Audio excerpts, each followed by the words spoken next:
여기에 모인 여러분들을 주님의 이름으로 축복합니다. 우리 함께 사도신경으로 하나님께 우리의 신앙을 고백하시겠습니다. 전능하사 천지를 만드신 하나님 아버지를 내가 믿사오며 그 외아들 우리 주 예수 그리스도를 믿사오니 이는 성령으로 잉태하사 동정녀 마리아에게 나시고 본디오 빌라도에게 고난을 받으사 십자가에 못 박혀 죽으시고 장사한 지 사흘 만에 죽은 자 가운데서 다시 살아나시며 하늘에 오르사 전능하신 하나님 우편에 앉아 계시다가 저리로서 산 자와 죽은 자를 심판하러 오시리라. 성령을 믿사오며 거룩한 교회와 성도가 서로 교통하는 것과 죄를 사하여 주시는 것과 몸이 다시 사는 것과 영원히 사는 것을 믿사옵나이다. 아멘.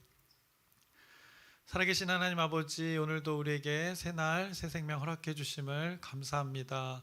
오늘도 은혜의 하루 되길 소망합니다. 하나님의 말씀 안에 거하며 하나님과 연합된 삶을 살아가길 원합니다. 언제나 하나님께서는 최선의 것으로 우리를 인도하십니다. 하나님의 선으로 우리를 보호하시고 인도하십니다. 하나님의 선을 경험하는 오늘 하루 되게 하여 주시옵소서. 예수님의 이름으로 기도드렸습니다. 아멘. 함께 찬송가 569장 찬양하시겠습니다. 새 찬송가는 569장, 통일 찬송가는 442장입니다. 선한 목자 되신 우리 주 찬양하시겠습니다. 선한 목자 되신 우리 주 항상 인도하시고 푸른 풀반 좋은 곳에서 우리 먹여주소서. 선한 목자 구세주여 항상 인도하소서. 선한 목자 구세주여 항상 인도하소서. 양의 문이 되신 예수여 우리 영접하시고 길을 잃은 양의 무리를 항상 인도하소서. 선한 목자 구세주여 기도 들어주소서. 선한 목자 구세주여 기도 들어주소서.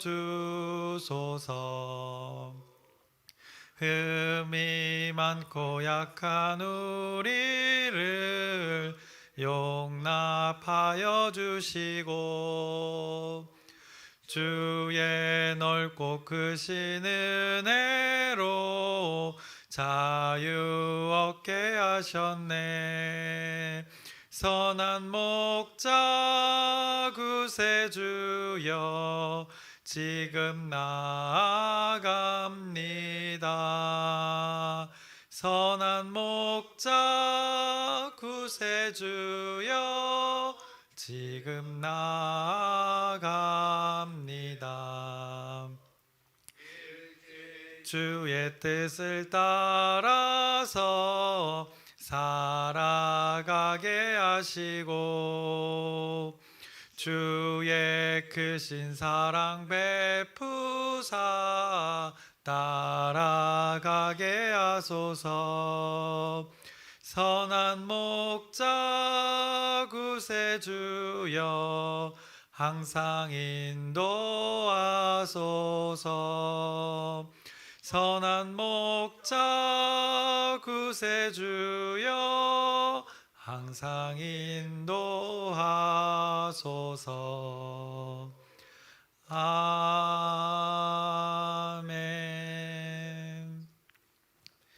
오늘 함께 나누실 말씀은 열왕기하 20장 12절부터 20장의 마지막 절 21절까지의 말씀을 나누겠습니다. 열왕기하 20장 12절부터 21절까지의 말씀입니다. 어제 히스기야가 하나님께 기도해서 히스기야가 덤으로 이제 15년이라는 생명의 이 연장을 보장받았습니다.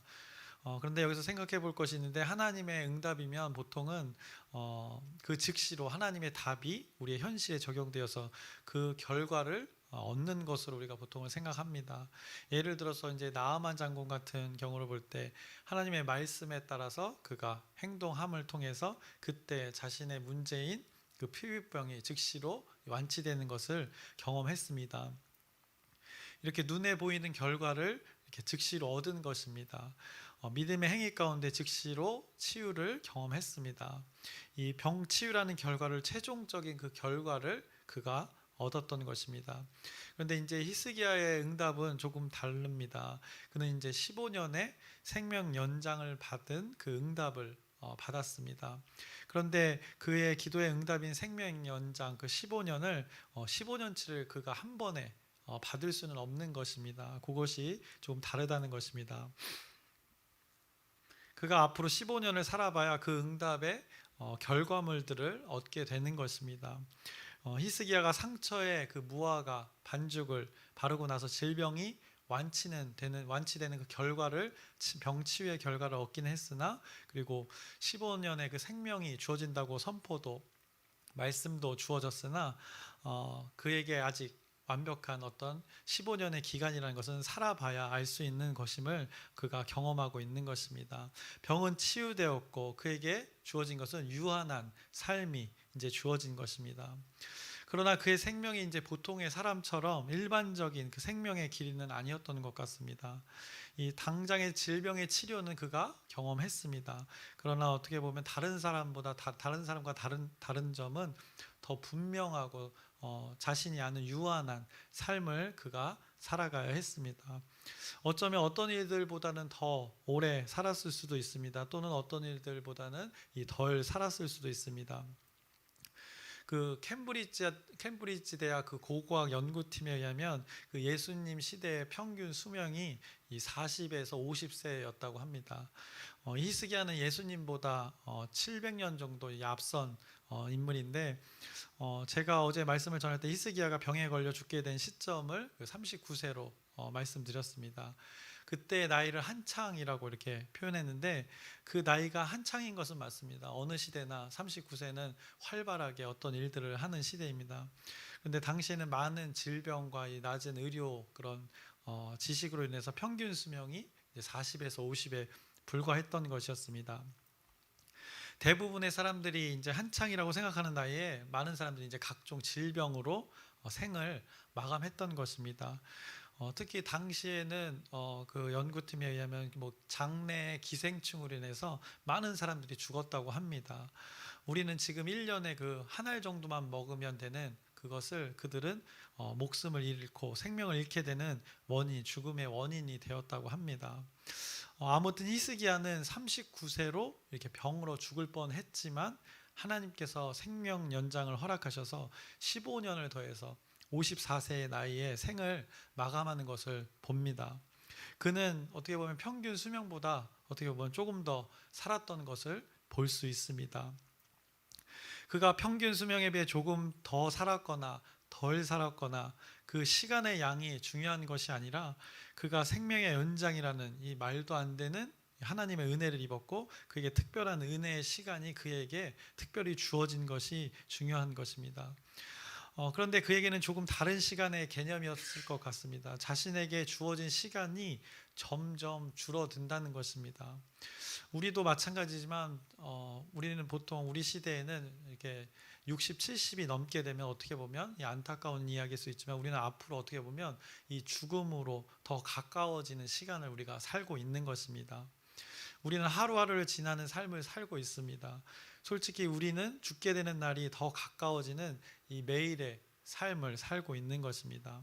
그래서 어제보다 사실 오늘이 우리의 인생의 마지막 날에 더 가까운 날이 되는 것입니다. 내일은 더 죽음에 가까운 시간일 수밖에 없는 것이 우리 인간의 이 유한한 시간이라는 것입니다. 그때를 언제인지 모르면서 살기에 어쩌면 우리는 그 모르는 시점 때문에 불안보다는 어떻게 보면 망각하고 살기 때문에 어쩌면 더 편안하게 우리가 살고 있는 것일 수도 있습니다. 그런데 히스기야는 이 자신의 죽음의 시간을 더 우리보다 정확히 알고 있었습니다. 몇 날 몇 시인지는 모르나 대략적으로 자신의 그 유한한 생이 이 15년이라는 삶이라는 것을 그가 알고 살았던 것입니다. 그래서 매일매일 눈을 뜨면 자신의 그 죽음의 시간과 가까워지는 것을 아마 생각했을 것입니다. 어찌 보면 슬프기도 하지만 그가 당장에 죽을 목숨이었으나 더 긴 15년의 시간을 그에게 주어진 것이니 그는 매일 아침을 어떻게 눈을 뜨면 감사로 아마 눈을 떴지 않았을까 생각해 봅니다. 그래서 매일 아침에 눈을 뜰 때 이렇게 새로운 하루하루가 그에게는 감사했을 것입니다. 덤으로 사는 인생이라고 그가 생각했을 것입니다. 질병을 치유받고 생명의 연장도 얻었으니 날마다의 삶이 굉장히 의미가 있었을 것입니다. 그러니 아수르 그의 포위를 당하고 있는 상황에서도 여호와를 의지하라는 선포를 그가 왕으로서 했고 여호와 하나님께서 반드시 그 구원하신다는 것을 그는 확신하고 그 백성들과 함께 그 위기 가운데 버텼던 것입니다. 자신이 죽음에서 생명으로 옮겨지는 그 산소망을 실제로 경험했기에 백성들에게 그렇게 담대히 하나님을 의지하라고 선포할 수 있었던 것입니다. 그 믿음의 고백이 백성들의 마음도 붙들었던 것이고 랍사게가 그 우물의 물로 포위된 상황에서 우물의 물로 유혹하고 포도원에 포도로 유혹을 해도 백성들과 아직 하나 되어서 그 지루하고 외롭고 그 힘든 견딤의 시간을 보낼 수 있었던 것입니다. 히스기야의 아버지를 보면 히스기야의 아버지는 이 외교 정책을 할 때 친아수르 정책을 썼었습니다. 그래서 아수르 신하의 나라처럼 히스기야 아버지 그때의 나라는 그렇게 살아갔습니다. 그런데 히스기야는 이런 간섭으로부터 완전히 독립했습니다.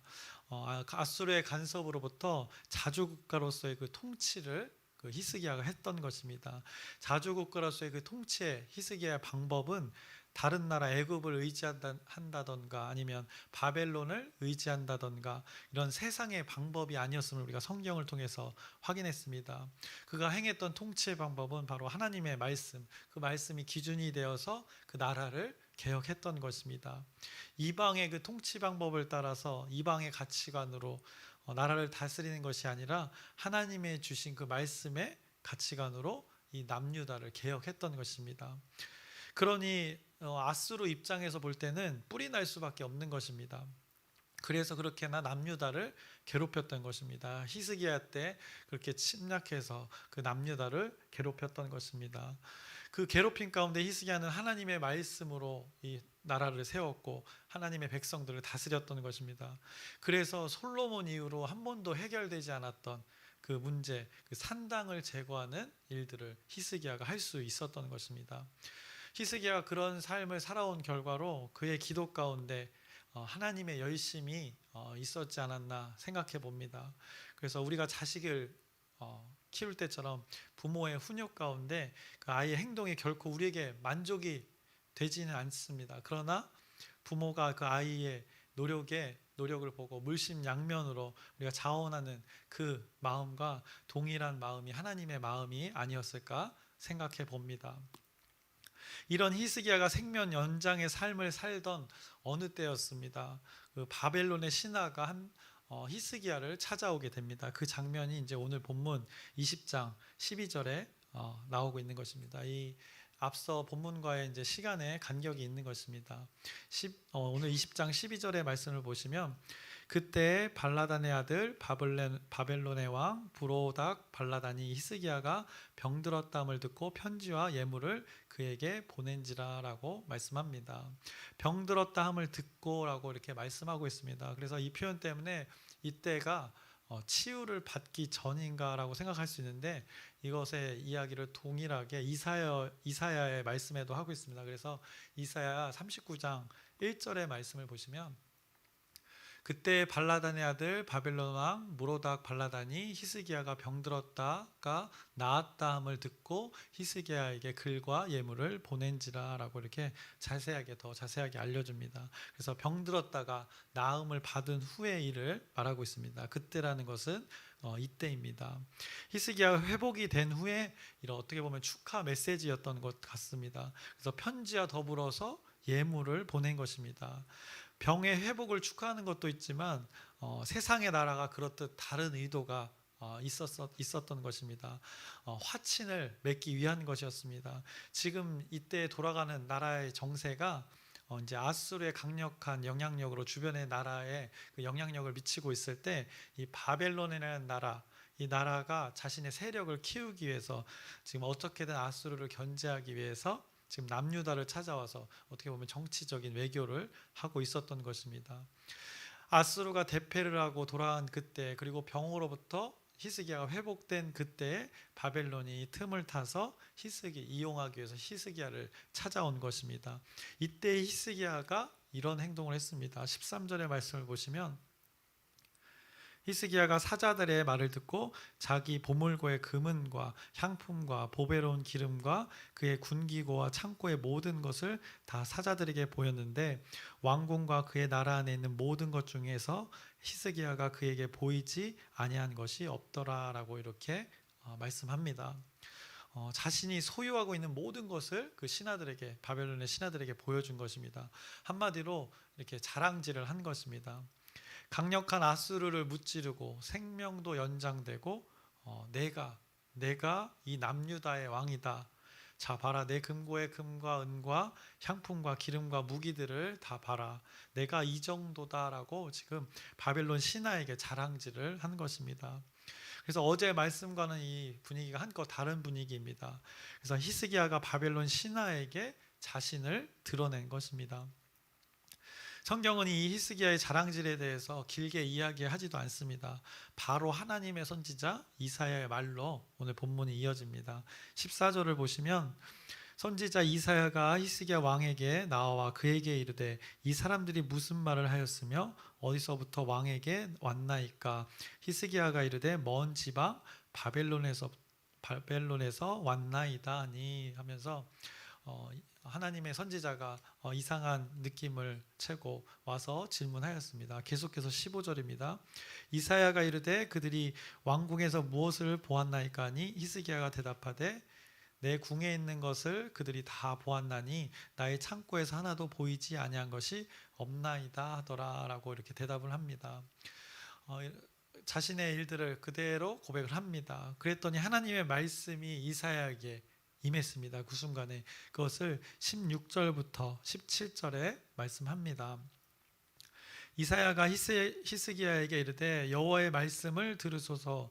여호와의 말씀이 날이 이르니 왕궁의 모든 것과 왕의 조상들이 오늘까지 쌓아두었던 것이 바벨론으로 옮긴 바 되고 하나도 남지 아니할 것이요 라고 말씀합니다. 또 덧붙여서 또 왕의 몸에서 날 아들 중에서 사로잡혀 바벨론 왕궁의 환관이 되리라 하셨나이다 하니 라고 이렇게 이사야가 히스기야에게 말을 전합니다. 하나님의 말씀이 있어서 그를 지금 책망하는 것입니다. 하나님의 말씀이 이사야에게 주어져서 히스기야 왕을 지금 책망하고 있는 것입니다.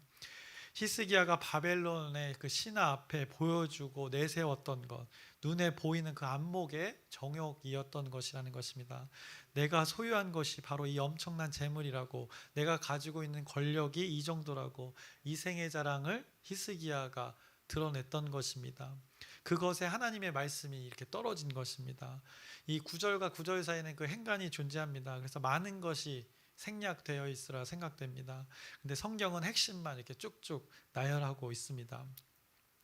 히스기야를 향한 책망이 오늘 말씀으로 임한 것입니다.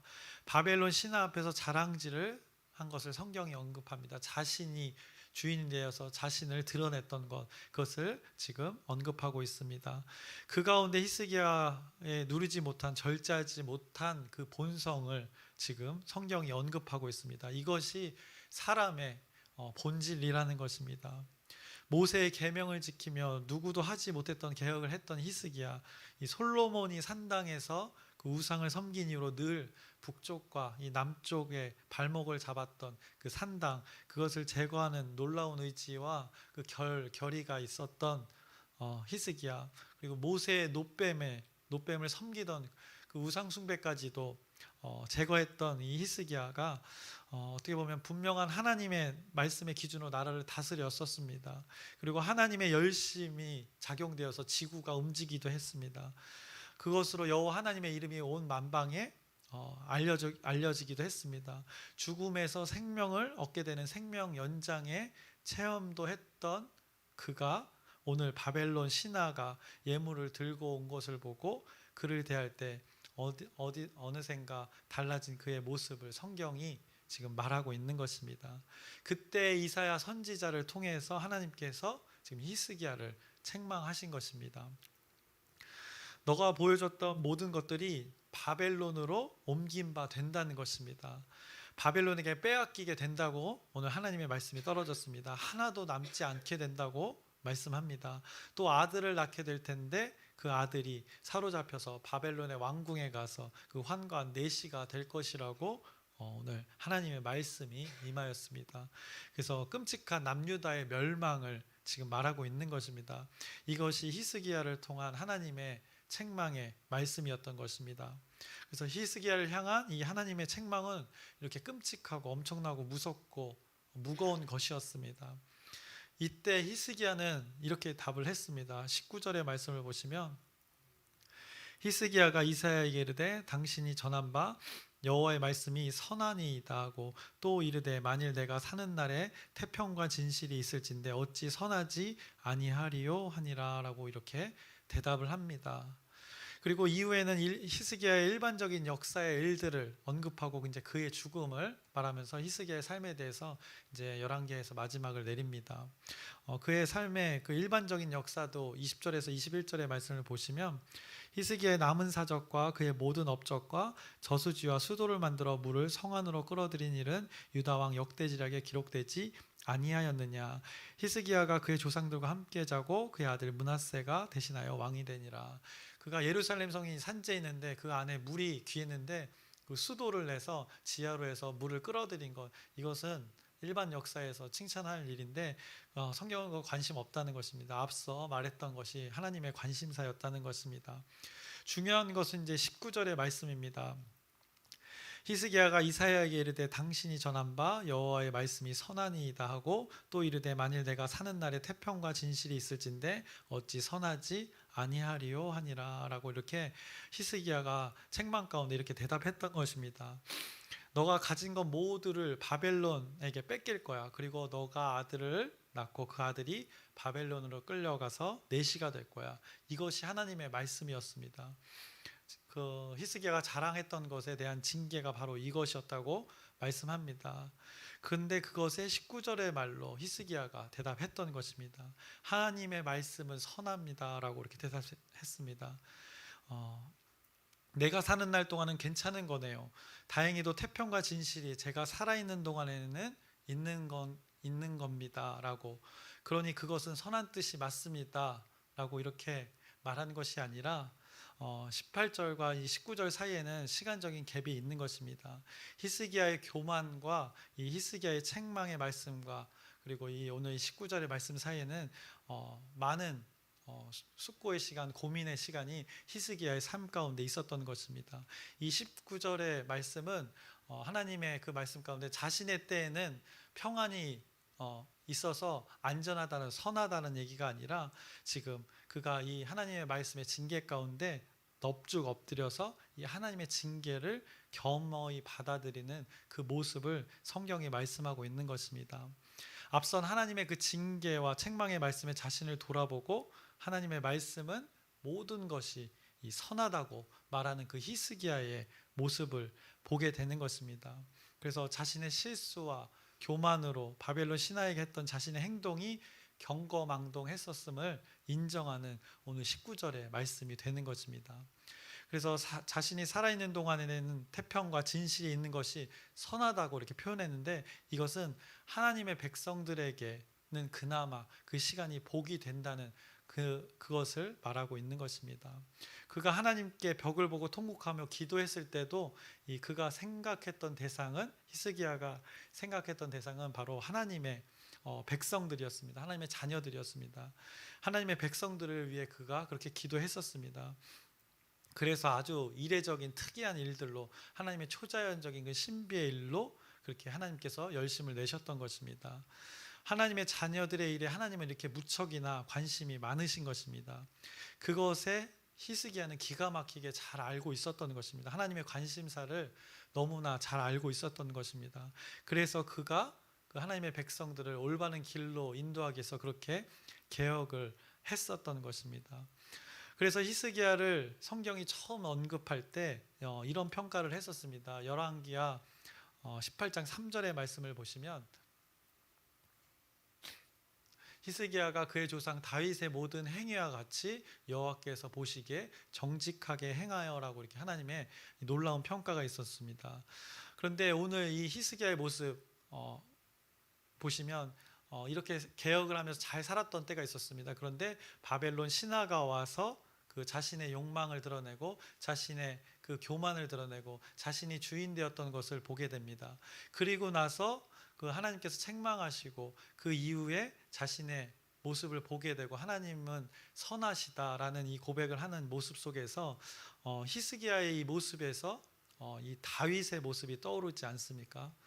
하나님을 무척이나 사랑했고 늘 하나님과 함께하면서 하나님의 말씀으로 살았던 그 다윗, 그런 그도 인생에서 실수를 범했었습니다. 그 밧세바 사건이 있었습니다. 그런데 성경에서는 희한하게도 다윗을 모든 왕들의 기준으로 보고 있습니다. 악한 왕의 기준은 여로보암으로 삼고 있고 이 선한 왕의 기준을 18장 3절에도 나오지만 다윗의 모든 행위와 항상 기준을 삼아서 모든 왕들을 비교합니다. 그리고 하나님께서는 다윗과 맺은 언약도 굉장히 중요하게 여기십니다. 다윗의 그 삶이 있었습니다. 그런데 그렇게 온전한 삶이 아니었습니다. 분명히 온전하지 않은 삶도 있었는데 성경은 하나님의 관점에서는 이렇게 항상 보고 있다는 것입니다. 다윗이 분명히 위대했지만 분명한 끔찍한 실수도 했던 그의 사람의 모습이 있었습니다. 그런데 다윗이 이런 다른 왕들과 다른 사람들과 결정적인 차이, 그리고 오늘 히스기야가 다른 왕들과 이렇게 다른 긍정적인 평가를 받는 결정적인 차이, 이것을 오늘 본문 19절에서 볼 수 있는 것입니다. 하나님은 자신의 책망 가운데, 자신의 잘못 가운데 책망하는 그 하나님도 선하시다라고 고백하고 있는 것입니다. 자신이 지내는 동안 태평과 그 진실이 존재해서 백성들이 그나마 그렇게 살 수 있다는 것이 하나님의 선이다라고 지금 고백을 하는 것입니다. 주일학교에 그 주한이랑 할인이가 갑자기 이제 어느 때 막 이렇게 기도를 합니다. 그러면 가리지고 뭐라고 하면서 딱 이렇게 합니다. 그래서 무슨 소린가 했더니 God is good, God is good all the time. 그래서 하나님은 항상 선하시다, 언제나 하나님은 옳으시다라는 이 기도를 영어로 했던 것입니다. 그래서 부모님이 가르쳐 줬다고 하는데 그 하나님의 선이 오늘 여기에 나타나고 있는 것입니다. 자신을 책망하는 그 이사야의 선포에 자신의 죄를 인정하고 있는 히스기야의 모습입니다. 아까도 행간을 말씀드렸는데 그 행간에는 히스기야가 말씀 앞에서 자신을 들여다보는 시간이 오늘 이 사이에 분명히 있었을 것입니다. 그래서 하나님의 말씀이 선하다라는 그 고백을 그가 할 수 있었을 것입니다. 다윗도 그 나단 선지자를 통해서 책망을 통해서 돌이켰습니다. 자신의 죄악을 보게 되었습니다. 그리고 철저한 회개를 했었습니다. 많은 왕들 중에 다윗을 위대하다고 하는 이유가 바로 여기에 있는 것입니다. 왕의 자리에서 그것을 돌이키는 것은 결코 쉬운 것이 아닙니다. 하나님의 말씀으로 자신을 인정하는 것은 이게 결코 쉬운 것이 아닙니다. 근데 히스기야가 지금 동일한 경험을 하고 있습니다. 자신의 교만과 자랑에 이 죄가 하나님의 책망과 징계로 오늘 선포되어졌습니다. 근데 그 히스기야가 그것을 인정하고 있는 것입니다. 하나님의 말씀을 무엇이든 지금 선함으로 받아들였습니다.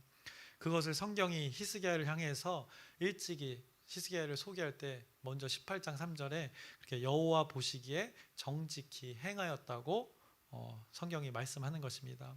그래서 정직히 행한다는 것, 하나님이 보시기에 정직히 행한다는 것, 죄가 없고 이 실수가 없는 것이 아닌 것입니다. 인간은 누구나 다 매한가지입니다. 누구나 그 죄의 자범죄 행위의 죄의 열매를 맺기 마련입니다. 그 죄를 지을 수밖에 없는 연약한 존재라는 것입니다. 그런데 그 죄를 지었을 때 돌이켜야 하는 인간의 우리의 몫이 있다는 것입니다.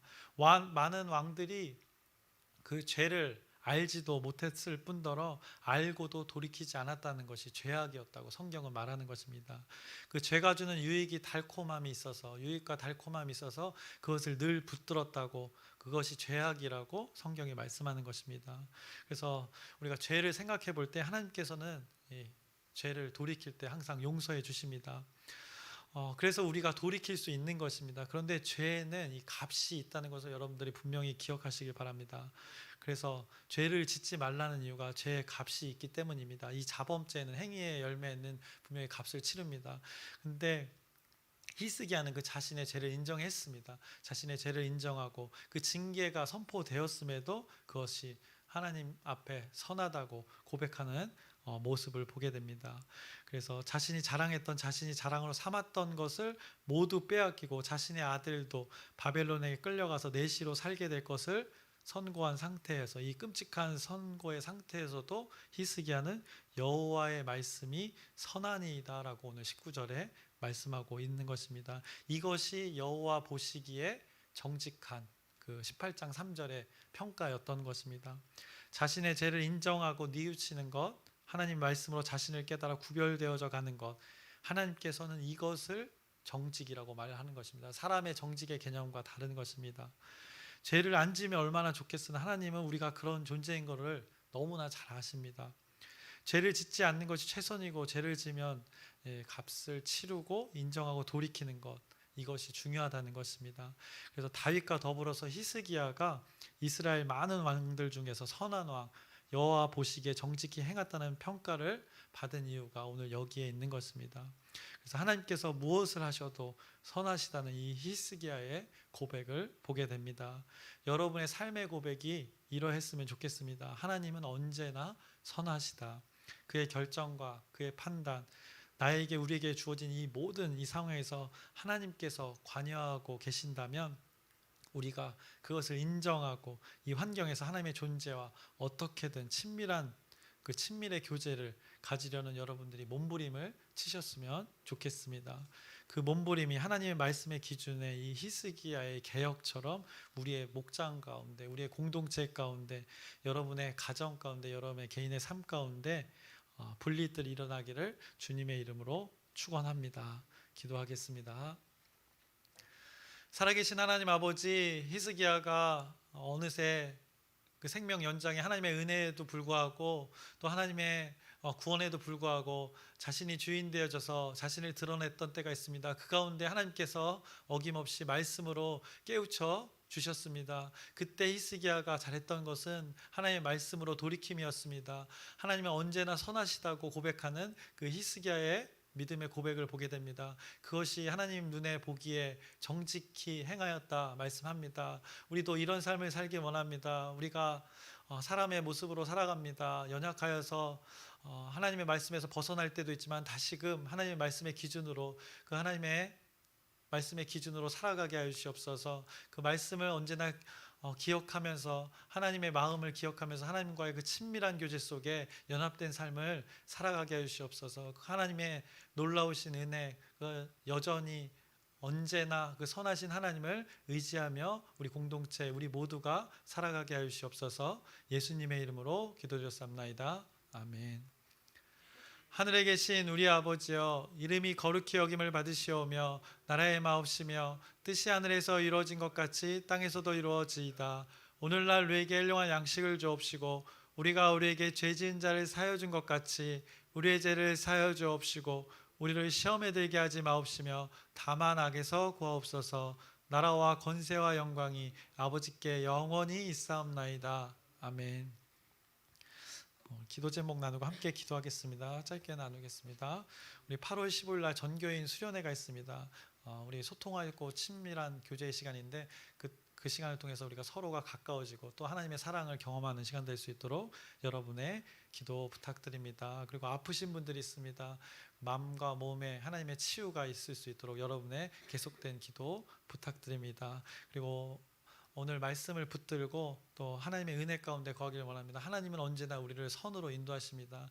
하나님이 언제나 선하신 것을 여러분들이 기억하면서 그 선함을 경험하는 오늘 하루 되고 평생이 될 수 있도록 우리 주여 크게 한번 부르짖고 함께 기도하시겠습니다.